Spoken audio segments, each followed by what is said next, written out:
Hi everyone. இந்த வீடியோவில் நம்ம வேரியஸ் டைப்ஸ் ஆஃப் பவர் ஃபேக்டரை பற்றி தான் பார்க்க போகிறோம். இந்த பவர் ஃபேக்டரில் பார்த்தோம்னா 3 டைப் இருக்குது.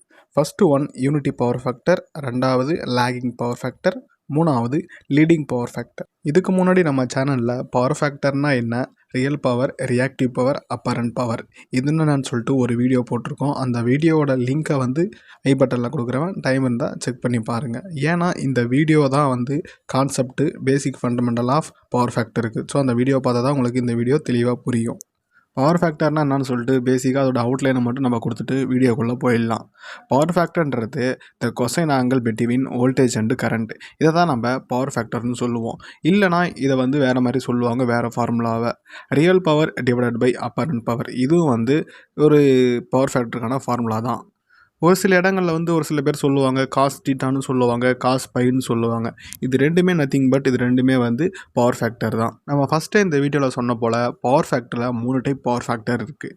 ஒன்று யூனிட்டி பவர் ஃபேக்டர், ரெண்டாவது லேகிங் பவர் ஃபேக்டர், மூணாவது லீடிங் பவர் ஃபேக்டர். இந்த பவர் ஃபேக்டர் 3 டைப்பில் உருவாகிறதுக்கான முக்கியமான காரணம் நம்ம யூஸ் பண்ணுற லோடு தான்.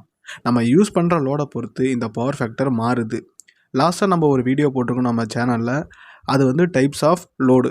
அந்த லோடை பொறுத்து தான் எப்படி பவர் ஃபேக்டர் மாறுதுன்னு சொல்லிட்டு இந்த வீடியோவில் நம்ம பார்க்க போகிறோம். ஸோ டைப்ஸ் ஆஃப் லோடை பற்றி நம்ம ஏற்கனவே நம்ம சேனலில் வீடியோ பார்த்துருக்கோம். அதோட லிங்கை வீடியோவோட எண்டு கார்டில் கொடுக்குறேன், டைம் இருந்தால் செக் பண்ணி பாருங்கள். அடுத்து முக்கியமான விஷயம் இந்த பவர் ஃபேக்டரோட வேல்யூ. இந்த பவர் ஃபேக்டர் வேல்யூ தான் வெரி வெரி இம்பார்ட்டன்ட். அதை வச்சு தான் லேகிங்காக, லீடிங்காக, யூனிட்டி பவர் ஃபேக்டர்னு சொல்லிட்டு சொல்லுவாங்க. ஒரு யூனிட்டி பவர் ஃபேக்டர் எடுத்துக்கிறோம். அந்த யூனிட்டி பவர் ஃபேக்டரோட வேல்யூ பார்த்தோம்னா 0.8 இருக்கும். இதுவே லேகிங் பவர் ஃபேக்டராக இருந்தால் 0.8 விட கம்மியாக இருக்கும், அதாவது 0.7, 0.6ன்னு. இதுவே லீடிங் பவர் ஃபேக்டர் இருந்தால் 0.8 விட அதிகமாக இருக்கும். எக்ஸாம்பிளுக்கு 0.9, 1 இதை சொல்லுவாங்க. யூனிட்டி பவர் ஃபேக்டரோட வேல்யூ 0.8ன்ற விஷயம் ஆல்டர்னேட்டரில் பவர் உருவாகுது பார்த்திங்களா, பவர் ஸ்டேஷனில், அந்த இடத்துல மட்டும்தான் இதை வச்சு சொல்லுவோம். இதுவே நம்ம வீட்டில் யூஸ் பண்ணும்போது பவரை டிஸ்ட்ரிபியூஷன் பண்ணுற இடத்துல யூனிட்டி பவர் ஃபேக்டரோட வேல்யூ 1 இருக்கும். ஸோ 1 விட கம்மியாக பவர் ஃபேக்டர் இருந்துச்சுன்னா அதை லேகிங் பவர் ஃபேக்டர்னும், 1 விட பவர் ஃபேக்டர் அதிகமாக இருந்துச்சுன்னா அதை தான் லீடிங் பவர் ஃபேக்டர்னு சொல்லிட்டு சொல்கிறோம். ஸோ இதில் நீங்கள் கன்ஃபியூஸ் ஆகாதீங்க. ஆல்டர்னேட்டரை வச்சு சொல்லும்போது ஜெனரேட்டிங் ஸ்டேஷனில் பவரோட power factor unit unity power ஃபேக்டராக இருந்தால் 0.8 இருக்கும். இதுவே டிஸ்ட்ரிபியூஷன் சைடாக இருந்தால் யூனிட்ரி பவர் ஃபேக்டரோட வேல்யூ 1 இருக்கும். ஸோ இதுதான் நீங்கள் ஞாபகம் வச்சுக்க வேண்டிய விஷயம். இது வரைக்கும் பவர் ஃபேக்டர்னால் என்ன, பவர் ஃபேக்டரோட வேல்யூ என்னன்னு சொல்லிட்டு பார்த்தோம். இப்போ பவர் ஃபேக்டரோட டைப்ஸை பார்ப்போம். Unity power factor, lagging power factor, leading power ஃபேக்டர்னு சொல்லிட்டு 3 டைப் பவர் ஃபேக்டர் இருக்குது. இதையே ஒரு சில பேர் unity power factor good power ஃபேக்டர்னும், lagging power factor bad power ஃபேக்டர்னு சொல்லிட்டு சொல்லுவாங்க. Good power factor, bad power ஃபேக்டர்னு சொல்லிட்டு எதை வச்சு சொல்கிறாங்கன்னு பார்த்தோம்னா, நம்ம ஏசி கரண்ட் எடுத்துக்கிறோம். ஏசி கரண்ட்டை வேவ் ஃபார்மாக பார்க்கும்போது அதில் கரண்ட் வேவ்னு ஒன்று இருக்கும், வோல்டேஜ் வேவ்னு சொல்லிட்டு ஒன்று இருக்கும். இது ரெண்டுமே ஆம்ப்ளிடியூட் ஒன்றா ஸ்டார்ட் பண்ணி ஒன்றா முடியணும். அப்படி ஒன்றா ஆரம்பித்து ஒன்றா முடிஞ்சிச்சுன்னா இதை தான் நம்ம குட் பவர் ஃபேக்டர்னு சொல்லுவோம்.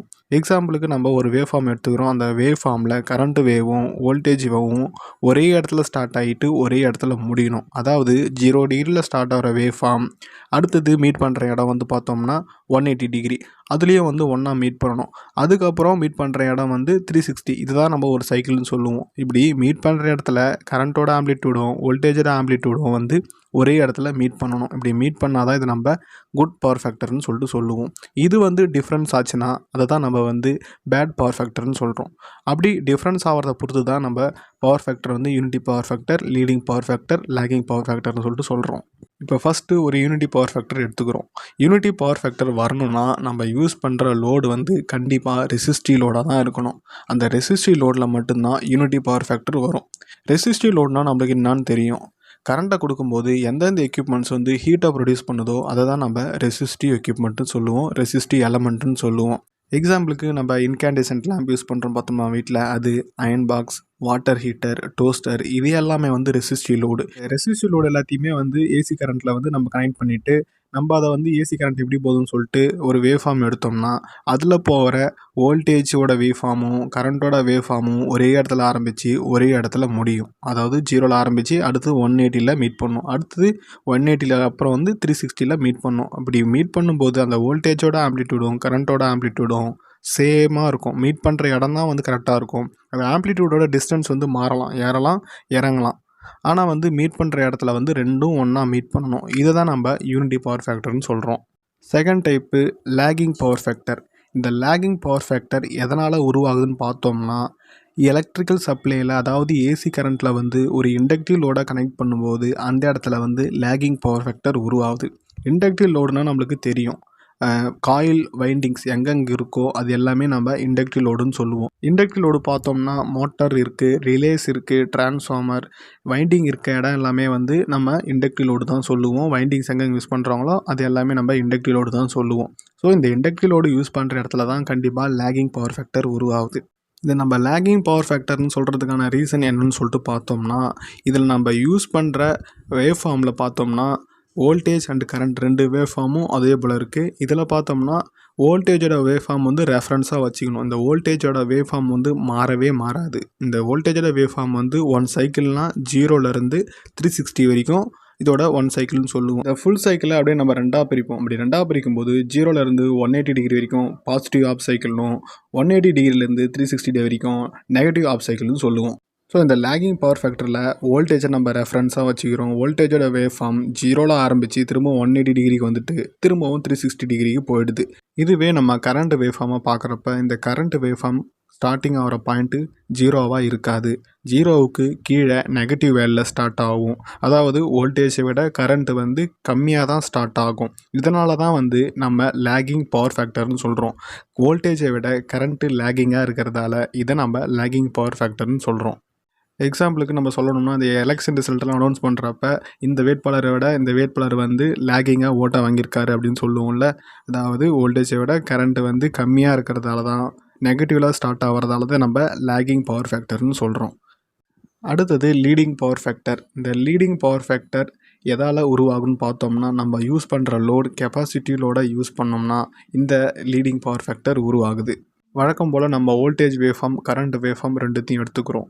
இதில் வழக்கம் போல் வோல்டேஜ் வேவ்ஃபார்மை நம்ம ரெஃபரன்ஸாக எடுத்துக்கிறோம். வோல்டேஜ் வேவ்ஃபார்ம் 0ல் ஆரம்பித்து பீக்குக்கு போயிட்டு திரும்பவும் 180 டிகிரியில் 0க்கு வந்துட்டு திரும்பவும் நெகட்டிவ் பீக் ஆகிட்டு திரும்பவும் 0க்கு போகுது 360 டிகிரியில். அடுத்ததான் நம்ம கரண்ட் வேவ்ஃபார்மை எடுக்கிறோம். அப்படி கரண்ட் வேவ்ஃபார்ம் எடுக்கிறப்ப கரெக்டாக அது 0வில் ஸ்டார்ட் ஆகாது, 0வுக்கு மேலே இருந்து தான் ஸ்டார்ட் ஆகும். ஸோ இதனால் வோல்டேஜை விட கரண்ட்டு லீடாக இருக்கிறதால, வோல்டேஜை விட கரண்ட் வந்து மேலே இருக்கிறதால இதை நம்ம லீடிங் பவர் ஃபேக்டர்னு சொல்கிறோம்.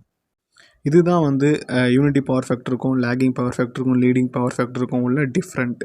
இப்போ இந்த 3 பவர் ஃபேக்டரையும் பற்றி சின்னதாக ஒரு ரீகேப் கொடுத்துட்றேன். யூனிட்டி பவர் ஃபேக்டராக இருந்தால் கரண்ட்டோட ஆம்ப்ளிடியூடும் வோல்டேஜ் ஆம்ப்ளிடியூடும் ஒன்றா ஸ்டார்ட் ஆகிட்டு ஒன்றா முடியும். இதுவே லேகிங் பவர் ஃபேக்டராக இருந்தால் வோல்டேஜ் 0வில் இருக்கும், ஆனால் கரண்ட் வந்து 0வோட நெகட்டிவில் ஸ்டார்ட் ஆகும். இதை நம்ம வோல்டேஜுக்கு கரண்ட்டு லேகாக இருக்கிறதால லேகிங் பவர் ஃபேக்டர்னு சொல்கிறோம். அடுத்தது லீடிங் பவர் ஃபேக்டர். இந்த லீடிங் பவர் ஃபேக்டரில் voltage amplitude, voltage wave form வந்து 0வில் ஸ்டார்ட் ஆகும், ஆனால் கரண்ட் வேவ் ஃபார்ம் 0வில் ஸ்டார்ட் ஆகாமல் 0வுக்கு மேலேயே ஸ்டார்ட் ஆகிடும். அதாவது பாசிட்டிவ் வேலையில் ஸ்டார்ட் ஆகிடும்.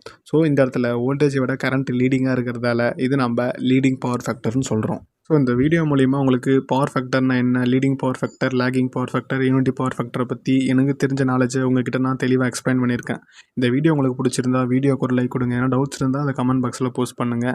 எலக்ட்ரிக்கல் சப்ஜெக்ட்டை பற்றி நான் வீடியோஸை நம்ம சேனலை தொடர்ந்து போஸ்ட் பண்ணிகிட்ருக்கோம். எலக்ட்ரிக்கல் சப்ஜெக்ட் மேலே உங்களுக்கு இன்ட்ரெஸ்ட் இருந்தால் நம்ம சேனலை சப்ஸ்கிரைப் பண்ணி நம்ம போடுற வீடியோ தொடர்ந்து பார்த்து உங்கள் சப்போர்ட்டை தொடர்ந்து கொடுங்க. மீண்டும் ஒரு நல்ல வீடியோவில் சந்திப்போம். நன்றி, வணக்கம்.